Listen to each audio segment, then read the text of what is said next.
жок сөздөр менен жаркырап күлүп турган жайнаган көздөр менен жолуксак кандай жакшы жолуккан кандай жакшы жолуккан кандай жакшы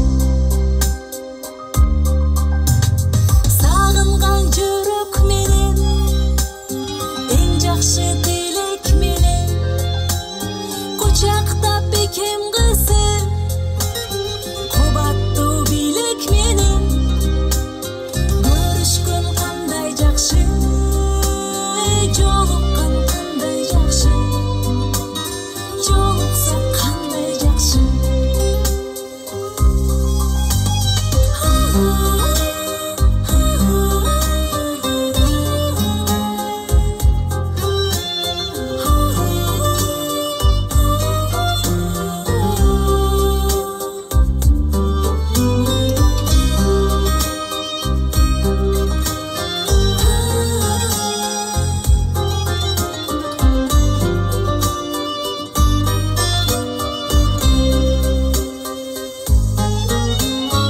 амандык болсун деши бөксөлөр толсун деши байырлап башыбызга бак дөлөт консун деши бар болсок кандай жакшы бар болгон кандай жакшы бар болсок кандай жакшы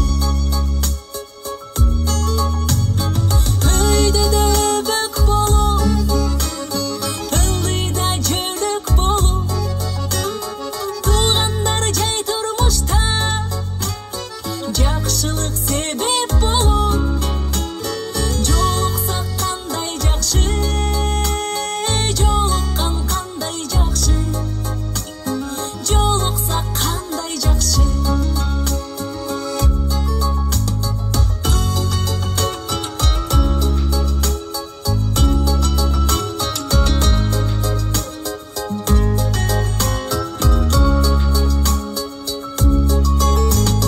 жолуккан кандай жакшы жолуксак кандай жакшы жолуккан кандай жакшы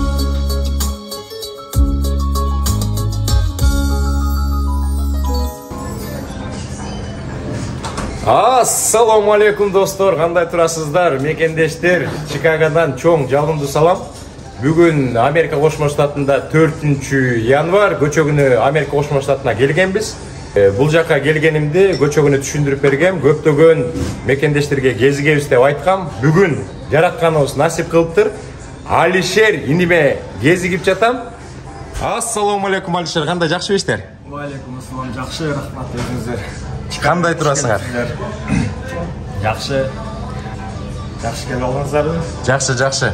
Достор, мен деген бул Чикагога келгеним көптөгөн мекендештерге кезигем деп өтүм беле. Алишер экөөбүз канча болуп калды? 1-2 ай болуп калдыбы же 1 ай болуп калдыбы? 1-2 ай болду. Телефон менен таанышып, сүйлөшүп, кобурашып, маектешкенбиз.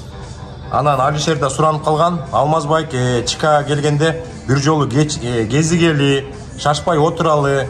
Анан мен кичинекей бир болсо дагы ишкана ачкам. Ошону тартып мекендештерге көрсөтүп коюңуз. Мекендештерге пайдасы тийип калабы деп. Азыр биз өзүңүздөр көргөндөй арзан кафеде отурабыз.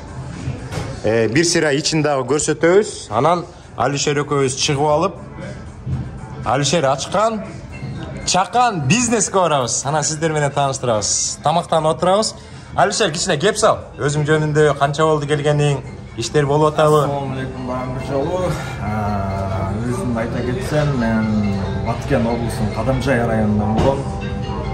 Келгениме 7 ай болду. 7 айдан бери биякта элдин кызматында дегендей кичинекей болсо дагы ишкана ачып, колдон келген жумушту жасап дегендей иштеп атабыз. Жакшы. Болгону 7 ай болуптур, Азыркы мекендештерди айтам да, азыркылар тың болот. Бая биз келгенде 2 жылга чейин оор жумуштарды иштеп жүрчүбүз. Азыр мекендештер малатсы. Сиздерде эме болуп атат болуш керек да, жаңы маалыматтар көп болуп атат болуш керек. Бул жака келгенде документтерди бүтүрүп, анан бир чакан ишкана ачып кетип атасыңар, азаматсыңар. Баардык ишкана кичинекейден башталат. анан акырындан чоңоет. Кудай буйрса азыр барып көрөбүз, бир сыйра мекендештерге көрсөтөбүз. Алишер иним эмне менен неме кыласың? Мен тонировка авто деп коет, машиналарды тонировка жасайм. Ага. Любой сложности, любой машинанын эмесин чаптап беребиз. Кандай сложность болбосун. Качественно, гарантиясы менен чаптап, жакшы кылып кызмат көрсөтөбүз. Аха, жакшы. Анда деген Алишер деген бул профессионал да. Ар бир бөдөнөнү сойсо да касапчы союш керек дейт. Биз тонировка жөнүндө билбейбиз да. Мен да Америкада жүргөндө 2 жолу тикет алгам да, ушу тонировка үчүн. Бир жолу $60, бир жолу $300 төлөгөм, сыйрыбай коюпчу. Алишер болсо азыр барганда бардык нерсени түшүндүрүп берет, кантип туура чапташ керек. Жана свети дагы болот да, чынбы? Өтө темный болуп калса дагы полицейскилер токтотуп тикет берип коюшу мүмкүн, Нормативи бар да? Нормативи бар, Жакшы, эми эмне кылабыз? Анда тамактанып, коорашып отуралы дагы. Алишер иштеген жерге барабыз. Бир сыйра тап койсоңуз, биякта туугандар отурат болуш керек. Макул, анда Алишердин суранычы менен Арзан кафесин дагы бир сыйра тартып коелу. Мен Чикаго келгенде ар дайым ушул, ассаламу алейкум. Кандай, жакшыбысыздар? Ушул кафеден баштайбыз. Кандай турасыздар? Эң жакшы көргөн кафем деп айтсам болот. Чикаго келгенде сразу ушул кафеге, азыр деген мен кичинекей бир шоколад бар, ошону сиздерге берем, коллективиңиздер менен кичине остип коесуздар. Иштер болуп атабы? Жакшы, рахмат, шүгүр. Өзүңүздөр жаштарбы? Жакшы. Абдан кубанычтабыз. Дайыма бизге келип, дайыма поддержкаңыздарды берип турганыңыздарга. Жакшы, чоң рахмат. Кандай, жакшыбысыздар? Азыр мыякты бир сыйра көрсөтүп коеюн. Ассаламу алейкумдар. Бир сыйра тартып коелучу. Мына мондай башынан баштап, мына жигиттер да тамактанып отурат. Ассаламу алейкум, кандай тамагыңыздар таттуу болсун. Арзан кафесин ичин көрсөтүп атабыз. Мекендештерге айтып атабыз, Америкага келгенде сразу ушул жерге келиш керек деп, чынбы? Мына мекендештер отурат, могул жерге отуруп тамак ичесиңер, коорашып таанышасыңар, суроо болсо жооп бересиңер да, чынбы? Суроосу болсо жардам берет. А может силер жумуш таап берип каласыңар бир мекендешке. А может бирөөңөр квартира таап берип каласыңар. Абдан жакшы. Жакшы. Ушул жакта жакын жашайсыңар го, Негизи достор, бул Америкага, Кошмо Штатына, Чикагога келген мекендештердин көбү ушул Норсайд деп коет. Ушул тегеректе жашашат көбүчү. Андан кийин бутка туруп, кичине жакшы жумуштарга киргенден кийин анан сонун райондор бар. Шамбург деген район. Ошол жака акырын көчүп үйлөрдү алышат, чоңураак квартираларга чыгышат. Анда сиздерге тоскоолдук кылбайлы, Мекендештерге кичине салам айтып коесуңарбы? Жалпы мекендештерге берип берген жаңы жылыңыздар менен жакшы жылдардан болсун, ийгиликтүү жылдардан болсун, жемиштүү аман-есен болуңуздар. Биякта эл менен иштегендей. Аха, жакшы. Кошуласыңар да? Кошулам баарына. Азаматсыңар жигиттер, тамаңар таттуу болсун. Мына бул жакта эмне? Ажатканалар бул жакта экен, анча-мынча товарларын тизип коюптур. Мыякта самовар окшойт, бул китайский самовар. Мына бул жакта чет мамлекеттен келген кишилер дагы тамак ичип отурат. Мекендештер азыр деген убакыт келе элек. Бир 1-2 сааттан кийин обед болот, анан доставкада иштеп аткан мекендештердин баардыгы ушул жерге келип тамактанышат.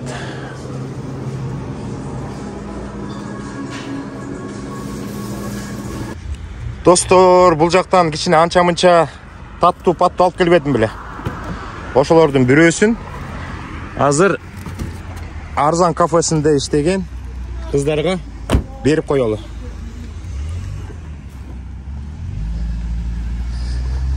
Арзан кафесинин сыртында сиздерге бир сыйра көрсөтүп коеюн. Көп жолу келгенбиз. Жана мекендештер өзлөрү айтты. Бул жака келгенде кафелерге келсеңер көптөгөн мекендештер болот. Маалыматтардын баарын ушул жактан аласыздар. Азыр ичине кирели дагы Арзан кафесинин кыздарына кичине таттуу берип коелу. Сөзүбүзгө турдук. Мына коллективиңер менен кичине остип койгула, кыздар, Аха, жакшы. Абдан дамаңар таттуу, сонун иштейсиңер, азаматсыздар. Мына Арзан кафесинин ичин дагы көрсөтүп, сыртында көрсөтүп койдук.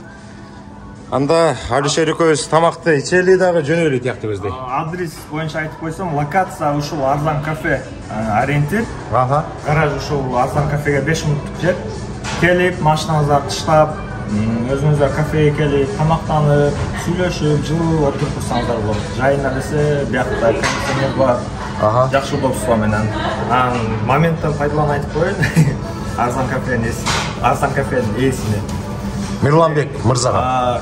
Күнүнө мага 2-3 машина келет, жок дегенде 2-3 машина келгенде, ал кыргыздар бир өзү эмес, бир досун ээрчите келет, тренировка чаптайбыз. Же 2 досун ээрчите келет. Жок дегенде 2-3 адам жибереп, жакача тамактанып, жакта мен жөн эле бош отургандан көрө.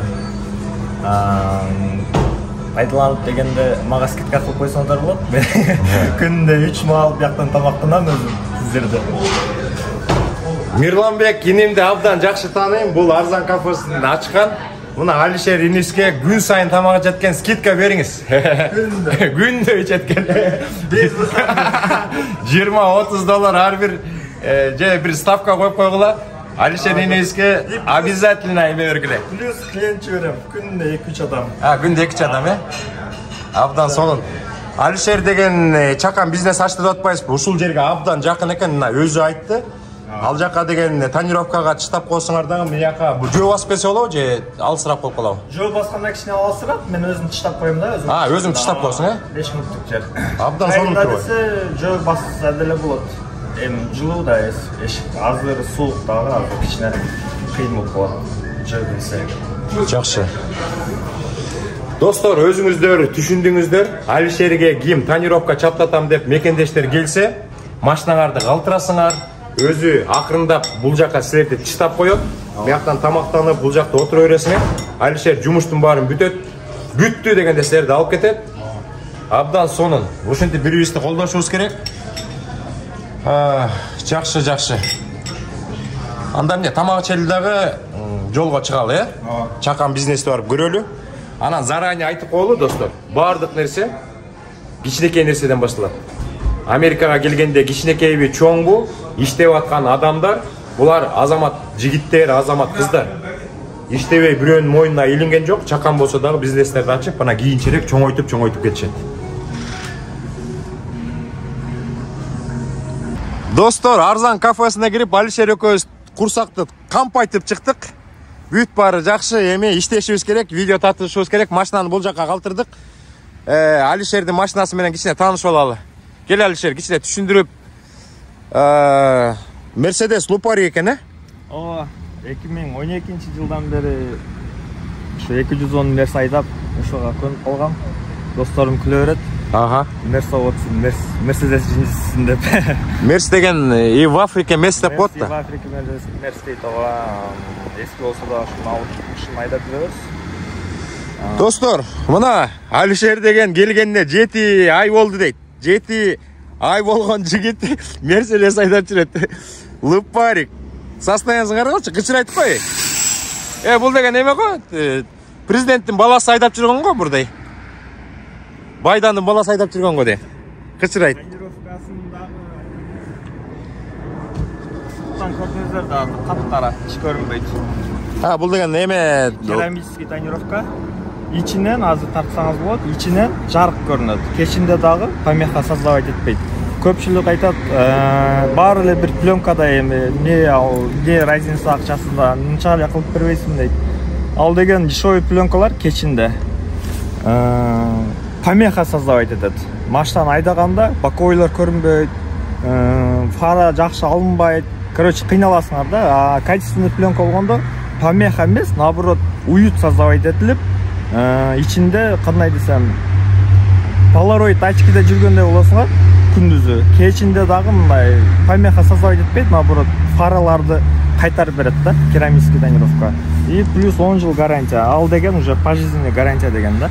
Бул деген мен азыр байкап атам, ушу сен айткандай лобоюң деген капкара азыр. Капкара экен, мен ишин жакшы көрө албайтам да, бирок ушул полицейский эчтеке возникать этпейби буга? Жок, буга именно меники возникать этет. Мен эми машинаны аз айдайм, жумушка айдап келем, кечин айдап кетем деп эле өзүм ушундай темный чапка алгам. А так негизи бул жакта 35 светопропускаемость деп коет. Ал деген өтө слабый болот. Полицейский токтоткондо жана тестер менен текшерет. Ошондо 35 светопропускаемостьтан өтсө процент тикет жазып бериши мүмкүн, балким жөн эле предупреждение берип коюшу мүмкүн. Анан полицейскийлер деген качан токтотот? Кыргызстандагыдай эле тута калып, тоса калып, куа калып антип токтотпойт. Speed limit биринчи эң чоң нарушение speed limit, экинчи красныйга айдасаңар, ошондо токтотсо, полицейский кишинин настроениясы жок болсо, тонировкага да штраф берип коет. Анан жанагындай Кыргызстандагыдай эле куа калып, баса калып, тонировка үчүн мындайча айтканда, тонировка өтө деле чоң нарушение кирбейт бул жакта. Именно Чикагода ошо 35% светопропускаемость можно, а башка штаттарда, Калифорния, Флоридада аларда полностью капкара кылып алып жүрсөң деле болот. Эмнеге дегенде ал жакта круглый год жай болот. Жай болот, Мына Алишерден дагы абдан жакшы маалыматтарды алып атабыз. Азыр дагы биз тиги эмеге шапка баргандан кийин дагы эметебиз. Мына көрдүңүздөр, кычыраган Mercedes-Benz Luparik. Аслынын баары тонировка. Бул деген сөздүн ачыгын айтканда бир эле машина менен барып келели деп атат. Бул деген Америка Кошмо Штатынын президенти Байдандын баласынын машинасы болчу мурда. Тилекке каршы бул машина бүгүн сатылып кетти. Кайсы машина? Бул машинаны кече сатып ийдиңби? Объявление чыгарсам, бир-экөө жазган. Алып кетебиз деп атканда, калам жайлык болдур. Анан өзүм досум эле алып коеюн, жакшы машина экен деп өзү эле алган жатат бүгүнчү. Ошого тайтлын берип, бул машинаны өткөрүп берем. Өзүм ушул эле кузовтун 5-5-ден алайын деп атам. Бүгүн буйруса насип кылган болсо барып алып келебиз. Ана машинаны таап койдуңбу? Ушул эле кузов, просто 5-5. Объему чоңураакпы? Ооба. AMG деп коет. Мына ичи деген кычырайт экен. Мындай деген Кыргызстанда жүргөн жаш жигиттердин мечтасы да. Кээ бир жигиттер муну мындай машина айдаш үчүн жылдап иштеп атпайчынбы? Акырындан капитетип, ишинин бүт баары кычырайт экен, жылтырайт экен. Кредитке кызыккан жокмун. Негизи кредитке машина алсаң болот экен бул жакта. Айына $500-600 төлөп коюп жүрө бересиң дейт. Кредит все равно кредит да. Айдын аягында ошо пейментке акча таппай калган күндөр болуп калат. Ошого мындай арзаныраак болсо деле, эскирээк болсо деле арзаныраак. Ушундай машинаны кешке алып айдап жүрөбүз. Жакшы, бул канчанчы жылкы Mercedes? 2001. 2001, канча сумма? Бул мага 7ге түшкөн. Состояниясын тарсаңыз? Жок, абдан сонун экен, айтып атпайм. Бул деген Байдандын баласы айдады деп бекеринен айткан жокмун да. Эгер состояниясы начар болсо анда унчукпайт болчумун. Өрт болуп атпай, карабайсыңар. Кожа, рожа деп коет го. Ичинин бүт баары жылтырайт. Бир сарапинка жок, эчтеке. Эски Мерседестер ошо айтат го. Последняя немецкая качество деп. Илгерки Мерседестер жакшы чыккан экен да, негизи элечи. Азыр андай качество жок го дейм. Булардын металлы да аябай бышык болгон, ичиндеги кожалары баардыгын карчы, бир да үн жок. Азыр анча-мынча чуңкурларга түшүп кетип атабыз, бир кылтыр деген үн жок. Бүт баары сонун кетип атат. Алам деп аткандар, 2-3 жазып аткандар. Калып калдыңар уже, машина сатылып кетти. Алып калсаңар болмок. Жигиттер кичине аракет кылгандан кийин до конца аракет кылып туруп эртерээк алышыңар керек болчу да. $500-600 талашышып. Не, биздин эле мекендештерби? Өзүнүкү. Ай, мекендештер, болбойт да. Карачы, мындай машинаны айткан баасына эле шарт алып кетиш керек болчу да. Өзүнүкүлөр жакшы көрөт да. Кыргызстанда көп го бул 210 сүйүүчүлөрү, чам бияка келип деле ошо айдайлы дешип кызыккандар көп. Тракистер көп айдайт. Мен бул таксиге албайт да. Башка жумуш кыла албайсың.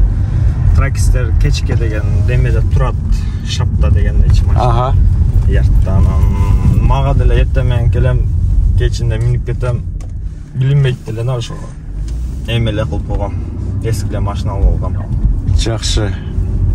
Мына достор, ушул район деген Норс сайт деп коет, ушулардын баардыгында мекендештер жашайт. А может, могу жерде жашайт, артта калган үйдө жашайт. А может, кээ бирөөлөр жер үйдү алып алып, бир 2 семья, 3 семья болуп жашашы мүмкүн.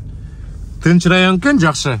Бирок көптөрү бул жака келип, определенный убакыттан кийин башка райондорго кетип башташат, Шамбург дагы, Десплейнес деп баргандай райондарга. Азыр ошо Кыргызстан болот окшойт, жакын эми бүт эле кыргыздар ошо жактан үй алып, мен досум дагы ошо жактан жакын эле үй алган. Ошонун үйүндө жашайм мен өзүм 10 жылдан бери. Жакшы. Жүргөн досум бар. Чогуу туруп атасыздарбы? IT тармагында иштейт. Ошол эле алып койдум машинаны. Өзүнүн 2 машинасы бар. Lexus и BMW. Азыр эми меники дагы эски болсо дагы жагып кетти. Өзүм эле алып коюп айдайынчы деп. Жакшы. Жубайы айдап калышы мүмкүн, өзү айдап калышы мүмкүн. Пока что бойдок ал була. Бойдокпу? Анда ал досуң аты ким дедиң? Кубанычбек Осмонов деген. Анда деген моменттен пайдаланып досуңа бир салам жолдоп кой, видеону көрүп калса сүйүнүп калсын. Куба, салам алейкум. Ал азыр бияка чакырайын десем уктап аткан болчу. Мейлі. Ал досума да чоң рахмат. Мен бияка келгенимде ачыгын айтсам акча жактан эчтеке жок. Эмеден өттүм, границадан. Мексика аркылуу? Билетке дагы акча жок да, эчтеке жок. Анан ошол досум билет алып мага бүт клиенттер чалып окшойт. Сүйлөшө бер. Жок, кийин эле чалып коюнчу. Анан бияка келдим, ошол полный бутка тургузган досум ошол. Өзүм мындай кошуна досум, кичинекей үйдөн бери чогуу жашайбыз. Анан чогуу жашап, сосед болуп өскөнбүз. Бияка келдим, жумушту баштадым. Ошол досум акчадан берип колдогон турбайбы? Колдоптур да? $3000 тонировка алгам. Эң жакшы качествосунан алып. Балдар пикап тракка кетти, таксиге кетти, аяк бияка кетти. Мен ушул жерде жумасына $200-300 тапсак дагы сабыр кылып жүрдүк дегендейчи. Анан азыр Кудайга шүгүр жакшы бир эмеге темпке чыгып алды. Досума рахмат. Ошентип колдоп. Дос деген дос ушундай болот. Аты Кубанычбекпи? Кубанычбек Осмонов. Ассаламу алейкум, Кубанычбек инем. Фамилиясы Осмонов экен, Осмонов. Жалындуу салам, азаматсың. Досуңду колдоп, коштоп. Жаратканыбыз досуңа жардам берип атасың. Жаратканыбыз баары көрүп турат. Сени да колдойт. Аман эсен бол. Үйлөнсүн эми айтып коюңуз сиз деле. Давай, үйлөн болбойт. Досуң айтып атат, үйлөнсүн депчи. Мияктан үй алып турсуң, машинаны 3-чү машина алып турсуң, болбойт да. Өзү да аябай красавчик бола берет. Красавчик болобу? Красавчик бала Кубанычбек. Давай, ийгилик. Ак жол. Анда кеттик ба анда? Анда кеттик анда. Mercedes-Benz кычырайт экен го. Мына Норсайдтын үйлөрү. Ушул жакка келип калдык. Mercedes'тин бир сыра көрсөтүп коюнчу. Аябай сонун экен, свети дагы аябай жагымдуу свет экен. Сыртынан бир сарапинка издеп көрөйүнчү, табат бекем же таппайт бекем. Вообще бир табылсачы. Кычырайт. Тонировкасы сыртынан бүт капкара экен да. Астынан дагы, капталынан, артынан бүт кара экен. Кайсыл жерде? Бакта. Азыр барабыз, Алишер болуп видеону улантабыз, достор. Достор, мына Алишердин ачкан, чакан ишканасына келдик. Бизнес ушинтип башталат. Могу гараждын ичине кирип, тонировка чапталат экен. Бүт клиентим бар. Бул күтүп турган турбайбы, жанатан бери чалып аткан ушу турбайбы? Мына көрдүңүздөрбү? Жалаң Мерседестер келет экен. Тонировкасы жок. Бизге улам чалып бир жакка кетип калыптыр. Азыр Алишер Кудай буйрса муну чаптайт. Анан дагы бир нерсени айтып коюш керек. Алишер бул гаражды дагы азыр сүйлөшүп аткан учур экен. Баасы келишсе бул гаражды алып коем дейт. Мына 2 гараж болот. Мияка 2 машина батабы ичине? Ошондо 4 машина. Мияка 2 машина, мияка 2 машина. Абдан сонун. Миякта деген келген кишилерге да мияка дагы паркинг кылып койсо болобу же болбойбу? Убактылуу, Убактылуу. Абдан сонун. Аябай тынч район экен, Жакшы, центрге, даунтаунга бияктан 10-15 мүнөт жол. Таксисттер, курьерлер бүт эле ошол жакта иштешет да. Анан бул жактын адресин видеонун астына жазып коесузбу же өзүң билесиңби? Адрести ориентир арзан кафеле деп коебуз. Анан мага чалганда эми личкасына өзү локациясын жиберип коем, келише берет. Макул. Достор, бул видеонун ылдый жагына Алишер ачкан бизнестин адресин жазып коебуз. Алишердин телефонун деле жазып койсок болот. Эми бизди ким көрөт? Мекендештер эле көрөт да. Мекендештер чалат, Алишер менен сүйлөшүп алат. Бири-бирибизди колдойлу. Мекендештер абдан көп келип атат. Ушинтип бири-бирибизди колдоп, башка улуттун адамдар колдойт экен да. Например, китайстар бир ишкана ачса, жалаң кытайлыктарды алат. Азыр биякта Чикаго Тинт деген эме бар экен, тренировочный центр. Тинт деген тренировка өзүңүз билсеңиз керек. Ошол Чикаго Тинт деген украинецтердин эмеси экен, тренировочный центр. Ошол уже аябай чоң франшиза болуп, аябай эме болуп кеткен. Ал деген ошол өзүнүн эмелер, украинецтер бири-бирин колдоп эле аябай өнүгүп кеткен да. Бирок ал жакта жаман кымбат жасайт, эми бүт бардык шарттары бар дегендей. Буюрса биз эле KDM Tint деген буюрса ачайлы деп атабыз. Максаттарыбыз бар, чоң детейлинг центр ачып, KDM Tint деп ат коюп дегендей. Жакшы. Азаматсыңар, ошентип бардык нерсе кичинекейден башталат деп айтпадыкпы? Кудай буйрса азыр деген бир гараж, мына муну сүйлөшүп атпырсың, бул экинчи гараж болуп калса, анан кийинкиде уже батпай калат, машиналар батпай калат, булар жарабай калат. Уже чоң шап алышың керек болуп калат да. Бул эми жайга чейин кичине ошол экөөндө кичине жумуш кылып турсак, чоңураак шап алып, эми өзүңүз билгендей бияка баары эле келип документке такалат экен, акчага такалат экен, ошо кичине иштеп, документация кылып, анан чоңураак шап алып, официально мындай детейлинг центр ачабыз деген үмүттөрүбүз бар. А пока что мындай эле гараж иштеп атабыз. Ак жол калайбыз. Биз деле жүрөбүз го. Да биз деле 10 жылдан бери жүрүп, эч кандай ишкана ачпай эле баягы эле трак айдап жүрөбүз. Силер азаматсыңар.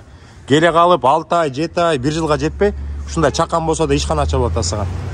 Ак жол калайбыз, күркүрөп өскүлө. Биякта главный результат экен. Неважно сен кайсыл жерде иштейсиң, главный результат кылсаң болду экен. Кыргызстандагыдай диплом сурай жүрбөйт экен көп жакта. Ошо. Жакшы. Ичин тартып коелу азыр. Ичин тарталам да. Алишер, анда эмне оборудованиялар бар, тонировканын түрлөрү жатат бул жактачы. Ошолор менен тааныштырып, кандай чапташ керек. Анан бул жакта сен кечке чейин иштеген турбайсыңбы? Түнү бою клиенттер көп болду. Түнгө чейин иштеп, Нью-Йорктон туугандар келген экен. Жолго чыгып кетебиз, бүтүрүп бер деп машина алып келишкен экен, 2 машина. Ошону бүтүрүп, кичине беспорядок болуп атат. Азыр уйкудан тура калып эле бияка келе бердик. Ошо рабочий место ошол эле. Мол тестер деп коет. Жана айтып өтпөдүмбү, качество боюнчачы. Мынада азыр тонировка жок да. Мынада уже карбон, уже мына жылуулукту тосуп атат. Бул уже керамика. Керамика вообще жылуулукту өткөрбөйт да. Жайына десе, керамика күндү кадимкидей нурун кайтарат. Машинанын ичинде кондиционер менен барып, өчүрүп, кирип, тамактанып, кайра чыксаңыздар, машина күнгө тийип турат, бирок машинага кайра отурганыңыздарда машинанын ичи муздак турган болот. Күндү кайтарат кадимкидей. Ошол эң негизги инструмент турбайбы? Ооба. Эң негизгиси. Эмесин качествосын текшерип, анан чаптап беребиз, айтышат. Же керамикадан же карбон болот, карбон чаптап бер дейт. Негизги айтып коеюн, мен өтүктөн жанагындай арзан тонировка иштетпейм. Ошого карбон менен эле керамика бар. Дагы эмне айтсам?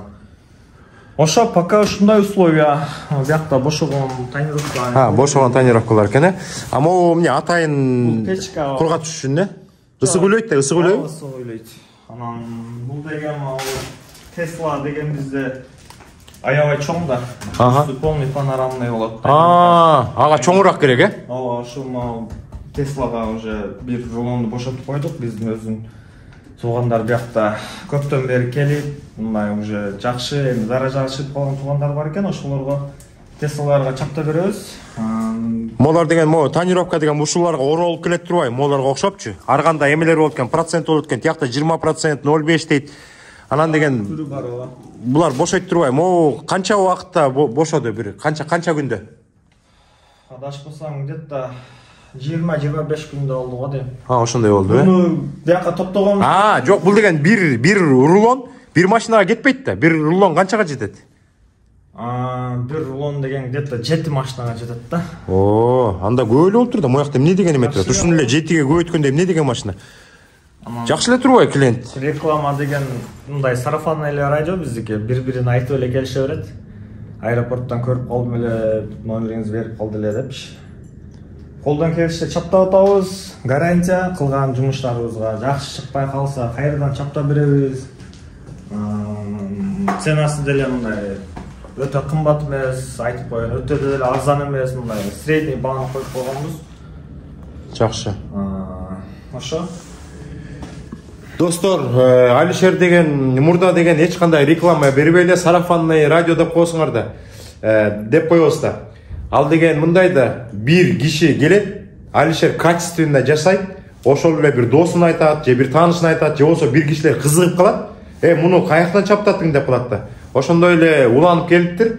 Атайын видео тартып атабыз. Бул видеодон кийин дагы может мекендештер Алишерди колдоп, бул жака жана доставкага жаңы машина алып атышпайбы? Жаңы мекендештер келип калат. Тонировкасы жок болсо, мына башка бирөөлөргө баргандан көрө профессионал өзүнүн ишин 5ке билет. Алишерге келгиле. Анан силерди деген бул жака алып келип тонировка чаптап атканда арзан кафесине апарып коет экен да, аяктан тамак ичип отура берет экенсиңер да жыргап коюп. Телефон көрүп дегендей убакыт пайдаланып отуруша берет да. Биякта мындай отура бербейчи күтүп. Жакшы. Абдан жакшы. Колдон келишче баштап атабыз буюрса. Бул жакта деген бар жок кымбат. Сразу эле мындай чоң шап алып чыгып кетчи аябай кыйын экен. Акча тыйын керек да бияктачы. Акчаң көп болсо, алсаң болот да. $1000 экен. Сен эми бул жактан деген көп эле мекендештер деген бирдеме ачарда деген ал помещенияны сатып алышпайт да. Көбүнчөсү аренда калат. Канчалык помещение чоң болгон сайын аренда көбүрөөк болот. Анан цех чоң болгон сайын көбүрөөк оборудование алыш керек. Анан өзүң жетишпей калган учурда уже башка дополнительный жигиттерди жумушка алыш керек дегендей. Бардык нерсе ошентип эле башталат. Бардык нерсе. Кыргызстанда деле баягы килтеген чоң супермаркеттер турбайбы? Ошолор деле убагында жанагы кичинекей партаны коюп, штучный тамек сатып баштагандар бар болчу. Анан кичинекей комок койгон, анан чоң магазин салган. Карасаң эле бир күнү килтеген супермаркет. Ошон үчүн айтып атпайсызбы, жакшынакай болот элеп. Ушундай кичинекей чакан бизнесиң өнүгүп өсүп, бир 3-4 жылдан кийин абдан чоң шапка айланып, ичинде 10 чакты, 15 чакты жигиттер иштеп калсын. Буюрса. Келиңиздер мекендештер. Анда ишке чыгалы. Ишке чыгып туруп Алишерден анча-мынча Америка жашоосу боюнча маалымат алалы дагы, ошо менен чакан видеобузду бүтүрөбүз. Достор, ак жол каалайбыз бардык мекендештерге. Ошентип келип, чакан бизнес ачкыла, жумуштан уялбагыла. Америкада жакшы жаман жумуш деп бөлүнбөйт. Иштегени келгенбиз, эми баарыбыз. Жакшы. Машинага жеткенге чейин Алишер эме кылпайсыңбы? Тиги Америка жашоосу боюнча кичине кеп салып бербейсиңби? Кандай экен Америкага келиш, оор болду, эмне кыйынчылыктар болду? Америкага деген мен 2013 аракет кылып баштагам. Тилекке каршы болгон эмес. Кийин армияга кетип калгам. Айта кетсем, армияда дагы эмеде Бишкекте улуттук гвардияда кызмат өтөгөм. Ошол жерде жана улуттук гвардияны билесиздер да. Киевский кайсы болуп калат? Молодая гвардия. Самолет турган жер. Ошол жердин эмесине да КППсына да мен тонировка баскам. Басып атканда анан эме келип калган. Генерал-майор Талант Исаев деген Республиканский ГАИнин начальниги бар эле. Ошол Совет безопасности биз штабта болчу да, штабтан келип ошондо тонировка чаптап атсам, көрүп алып КППдан. Сен жигит служба бүткөндөн кийин чыгып ал ушул бизнес улат, жакшы акча табасың деп койгон.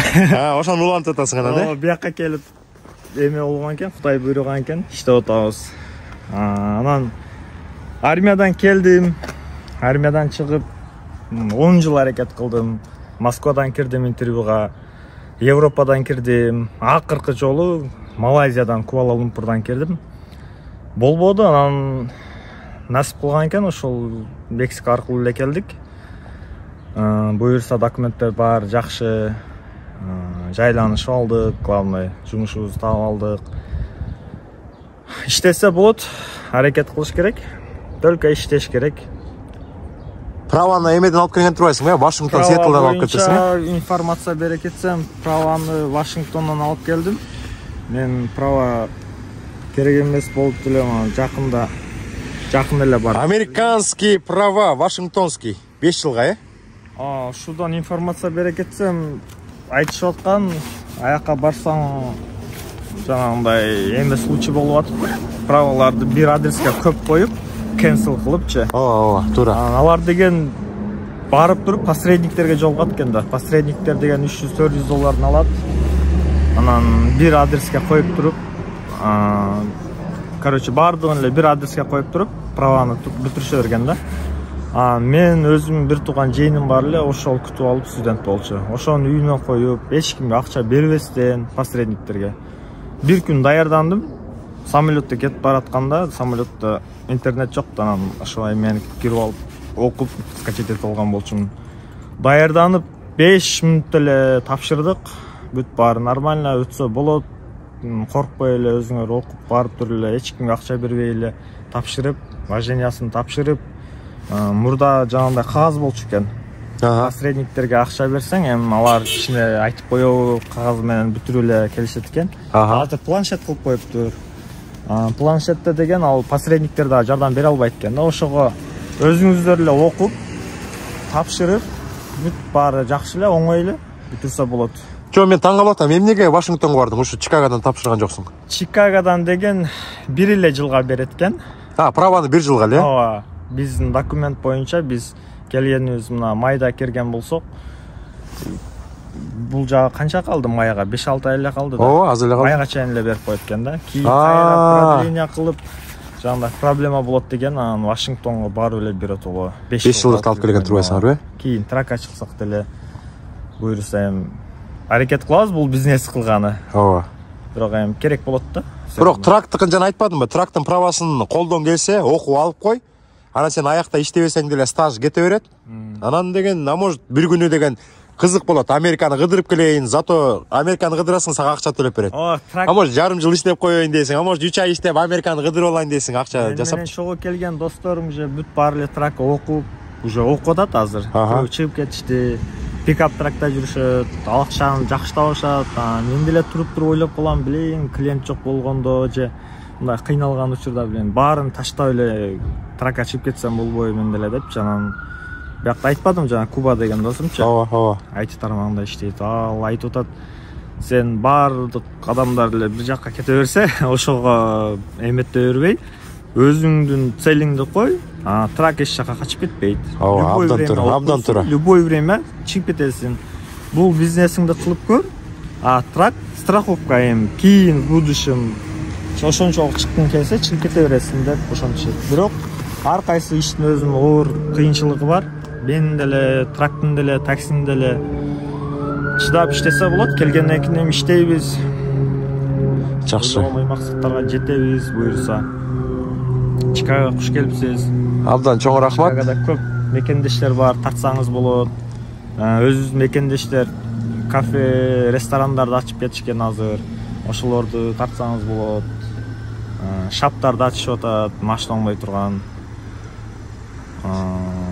Көп деле биздин мекендештер жакында эле жана реклама кылбадыбы? Кыргызга в Америке деп. Ооба. Бир ким Рашид деген биздин мекендеш экен, эмеден шап ачыптыр, чоңчу. Машина оңдогон, Ооба. Аябай жакшы экен, шаба жакты. Мени чакырып, ушул жерде иште кел сүйлөшөлү деди. Ачыгын айтсам, жакты мага условиялары. Бирок локациясы кичине алысыраак экен. Мага туура келбей калат экен. Ошого ал жака бара албайм деп койдум да. Жакшы. Ошондой эле жумуш кылып атабыз. Локация биздики жакшы аябай. Таксистерге, курьерлерге өтө удобно, ыңгайлуу. Баары эмнеге дегенде курьерлер, таксистер күндө ушул биз турган райондо 5-6 жолу өтүшөт жок дегенде. Кирип баратып эле кичине заказ жок болуп калса, тонировка как раз по пути бастырып алайын деп туруп эле кире калышат. Желательно айтып коеюн, моменттен пайдаланып. Машинаңарды тыштагандан кийин, машинаңарды тыштап, өзүңөр мындай башка жумушуңар болсо тыштап коюп кетсеңер жакшы болот. Иштеген адамга да удобно. Жана бирөө карап турса, жана иш кылыш кыйын болуп калат да. Мындай кандай десем, неудобство боло берет. Ошого желательно тыштап койсоңор, 2 саатта бүтөт, чалып коебуз, келе калып алып кетесиңер. Анан алдында карап турсаңар өзүңөр деле мындай зерип кетишиңер мүмкүн, анан кичине ыңгайсыз. Примерно ошо, примерно общий понятие болсун. общий тонировка чапташ үчүн канча болот суммасы примерно орточо эсеп менен? Лобовой менен кошо седандар $300 болот. Ага. Лобовой менен. Кучогу. Лобовойсуз 4 эшик, арканкы лобовой кошо $200 болот. Жакшы. Эмне? Лобовой аябай кымбат болот экен, э? Лобовой өзү негизи американецтерди лобовойду $200-300 басышат. Мен $100 эле кылып койгом лобовой. Неге дегенде ал өтө мындай каждый точка билинип калат да, сен алдын карабай дайсың да. Өтө таза басыш керек, бир да пузырек жок болуш керек. Анан качественный пленка басылат, кечинде айттым, фараларды кайтарат, көзгө зыяны жок. Мындайча келгенде очки да. Очки экен да. Биз дагы кээ бирде деген баягы күнгө чыкканда көзүбүз жакшы эметпей чагылышып күн. Же ордо кээ бирде машина айдап баратканда деле баягы күндөр, бактар өткөндө жакшы көрө албай каласың го. Тонировка деген бул очки экен чын эле. Биз деле кээ бирде очки тагынып алып жүрбөйбүзбү? Күн тийип атканда. Абдан удобствосы экен да. Бул деген бул кооздук эмес. Америка үчүн бул деген тонировка кооздук эмес. Кооздук эмес, бул необходимо. Бул байкадыңызбы, Чикаго аябай суук. Суук экен, мен деле эми келдим, билбейм. Жайды бирок көрүп калдык. Жайкысы деген эми Чикагонун ысыгындай ысык жер жок да. Жаман ысыйт. Ошол кезде тонировка болмоюнча уже доставкада, таксиде невозможно болуп калат иштеши. Тракистер көбү чалат, пикап трактагылар чалат. Тонировка кылып берчи, азыраак процент болсо деле. Сен выезд кылып, например, тракта иштегендер чалып калбайбы? Боковой терезелеринде чалат. Барып аттым. Эртең жайда кайра башталат, жайда айтышаттылар. Трактор деген жана астынкы лобовойундагы чаптап берди айтчыбы? Лобовой чаптабайт. Мына каптап. Жок, лобовойун чаптаса болобу, трактордун же болбой калабы? Сиздер жолдо жүрөсүздөр, тикет берип коюшум керек. Тикет берип коюшум керек, постоянно. Штатка барасыздар. Биз вестейшнге кирип турабыз да, полицейскилерге конокко барып турабыз да. Анан ар кайсы штаттын өзүнүн закону төлөпчү дегендейчи. Ошо кичинекейибизден эле кызыгып 15 жыл алдын кичинекейлигимде тонировка чаптайм. Эртең мен турсам атам сыйырып салат. Кайра чаптайм, сыйырып салат. Чаптап чыксаң гайлер тосуп алып сыйырып салат. Ошентип эле чоңойгонбуз тонировка мененчи. Жакшы. Анда кеттик анда тиги эмеге, кафеге биз машинабызды таштап койгонбуз, ошол жака барып. Сиз дагы Мерседес окшойсуз, только Мерседес айдайт окшойсуз. Жок, биз деген Мерседесте, менде башка да машиналар бар, Lexus бар, Honda бар, Mercedes. Бирок Мерседес, ошончу Мерседес менен келдим да, удобство да. Баягы калкып кетип бараткандай сонун шуулдаган боюнча келесиң да. Мына Ешка 320. Артын көрсөтүп коеюнчу, мояктан ачып туруп. Ай. Дордойдо көрүп аткан мекендештер, сонун машина экен деп атасыңарбы я?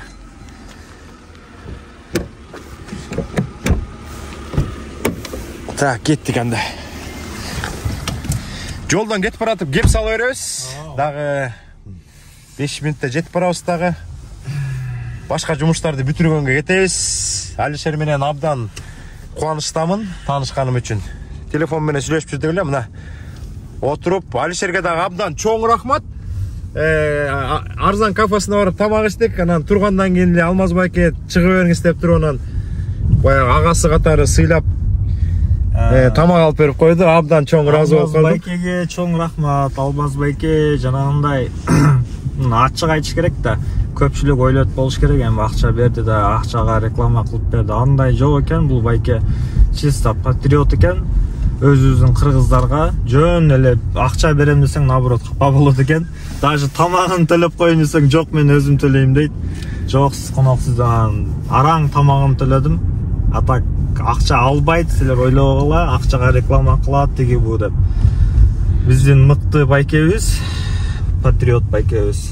Жок, мындай болуп атпайбы? Мен деген көптөгөн мекендеште менен отурам да. Отурганда тамакка мен төлөйм да. 5 киши болуп калабы, 6 киши болуп калабы, Бруклин. Мен деген наоборот сыйлайын дейм да. Аларды төлөбөйдөр. Чыкла эшке деп коюп турган, өзүм төлөйм да, ошого көнгөм да. Анан мен тиги счетту берип коесуңар, төлөйүн десем эле, Алишер, коюңуз, Алмаз байке эшке чыгып туруңуз, мен эле бүтүрүп коем дейт. Анан кой, сен жан келген инимсиң десем болбой койду. Абдан чоң рахмат.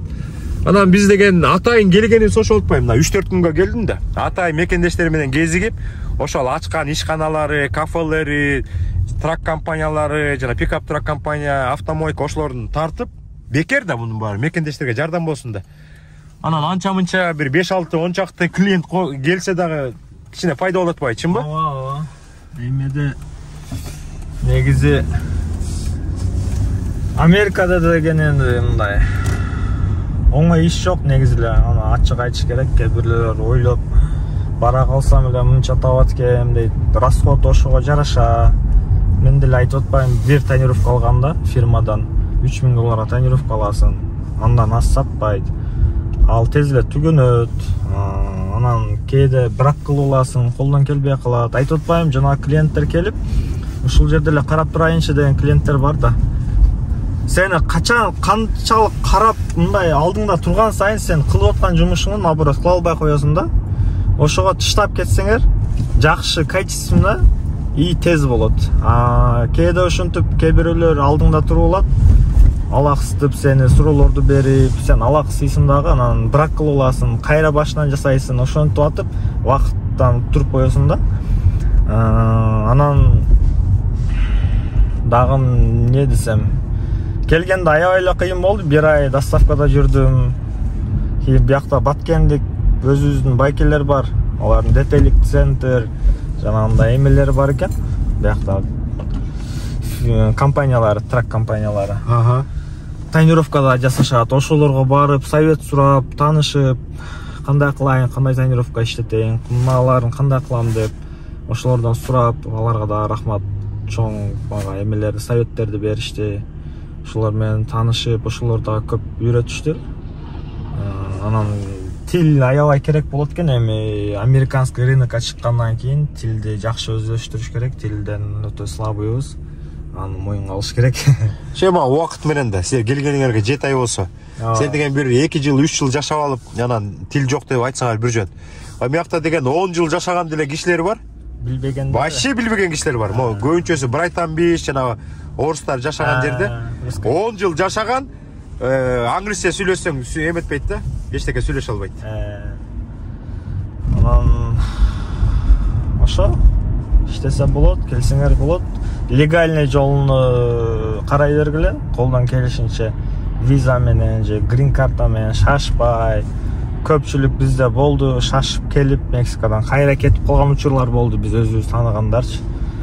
Келип алып, биз башкача элестетипбиз Американы, келсек эле мындай эле акча таба беребиз. Оказывается, расходдор көп экен деп. Ошону айтып берейинби? Мен дагы көп мекендештерге улам айтып атам. Легальный жол менен келгенде бул жакка түшөсүңөр самолеттон. Акчаңар полный турат да, чөнтөктөчү. Кыйналбайсыңар, 2 ай, 3 ай кыйналбайсыңар да. Жумуш жок болуп калса деле. Мексикада менен келатканда ошол алып келаткан 10 миң, 15 миңер жолдон жок калат да. Американ территориясына киргенде тыйын жок, анан кыйнала баштайбы? Кыйынчылык болот, аябай. Айтып атпаймынбы, келип кайра кетип калгандар, өзүм менен айылдашым бирөө бир байке кетип калды, атын айтпай эле коеюн. Ошондойлор көп болот. Эми алар аякта көп акча таап жүргөндөр, көп дегенде ушул акчаны ошол жактан деле таап жүргөндөр бар экен да. Кыргызстандачы. Мен Кыргызстандан деле ушул акчаны таап коймокмун дешип, кайра кетип, ошо жакта уже жүрүшөт, кайра эле өзүнүн жумушун кылып, анан ошого жакшы ойлонуп, жети өлчөп бир кесип дегендей кайра кетип калбай турган болуп келсеңер жакшы болот. Мына Арзан кафеге келдик. Буюрса тартып койсоңуз болот. Арзан кафеге келдик. Алишер Илиевске абдан чоң рахмат. Мына мыякта мекендештер келип, тамактанып, жылып кетип баратышат. Арзан кафе. Арзан кафе, бул жагы кафе. Алишер, билесиңби? Бул жагында дагы эмелер бар.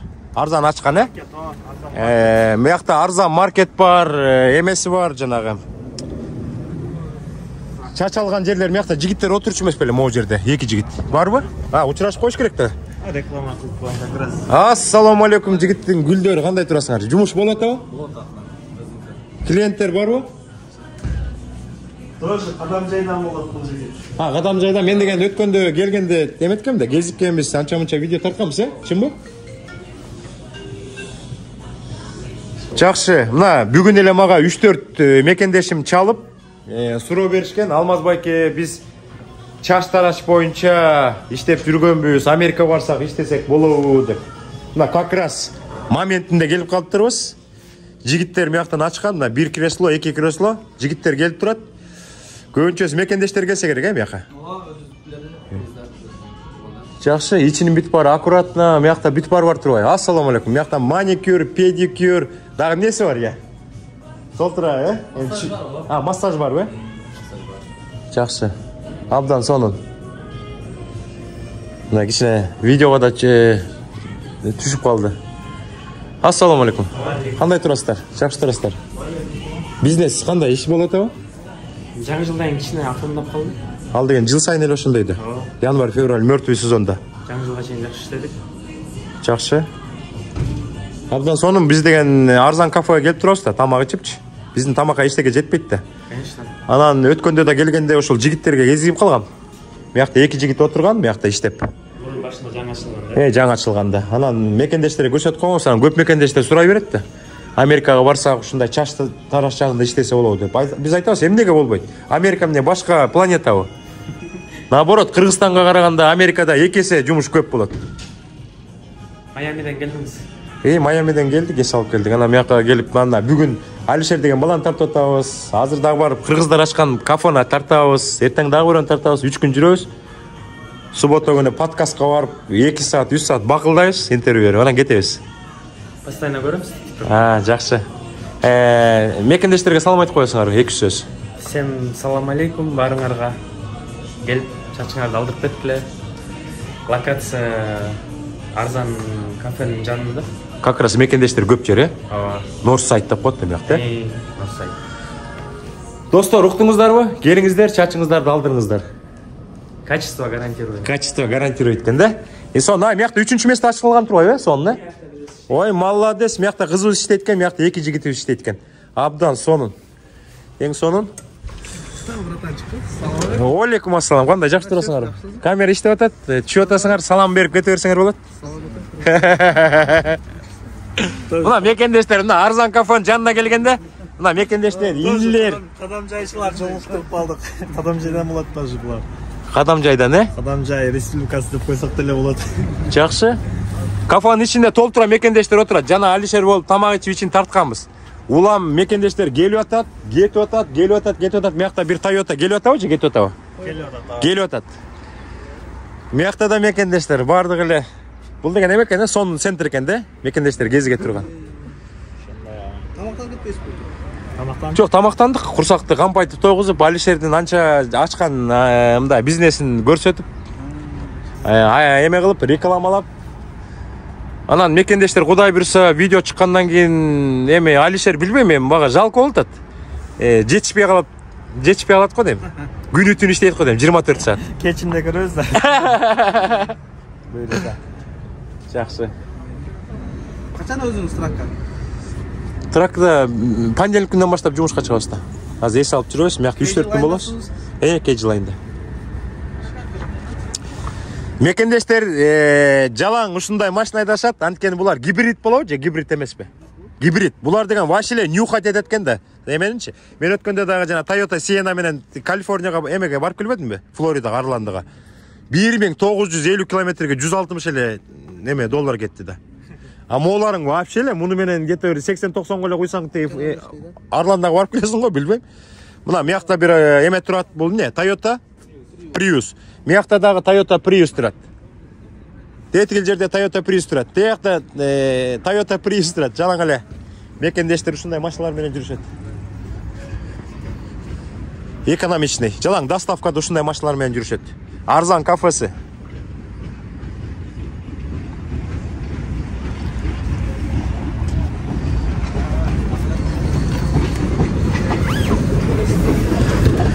Жакшы.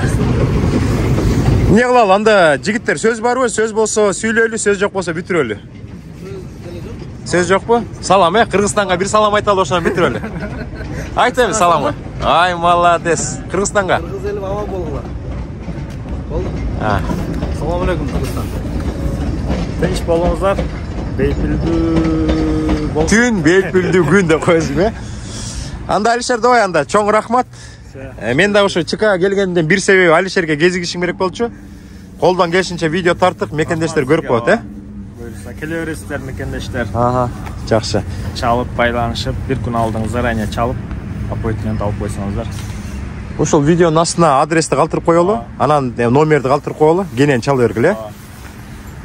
Анан арзан кафеге обязательно келгиле, тамактардын бүт баары даамдуу. Ай, куурдагына сөз жок да, сөз. Пай. Атакул мырза, Америкадан чоң жалын салам. Пай.